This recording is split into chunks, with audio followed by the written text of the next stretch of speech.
আজকে বিকেলটায় ইচ্ছে হলো একটু স্ট্রিট ফুড খাই, তাই চলে এসেছি আগারগাঁও।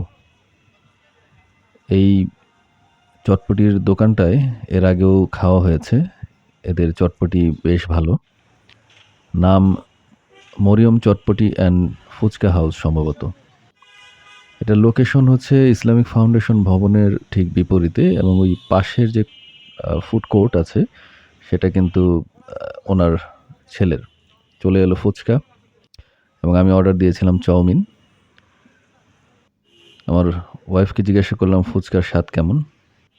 খুবই ভালো ছিল এবং সেখান থেকে চলে এলাম খোলা ময়দানে একটু বিকেলের হাওয়া খেতে। বাণিজ্য মেলার মাঠ এটা। পূর্বে যেখানে বাণিজ্য মেলা হতো। শেষ বিকেলের গোধূলি আলোতে এই প্রাচীন গাছগুলোকে নিঃসঙ্গ দাঁড়িয়ে থাকতে দেখে ভালোই লাগছে এবং আকাশটাও মেঘলা। তাই ভাবছি তাড়াতাড়ি বাড়ি ফিরে যাব।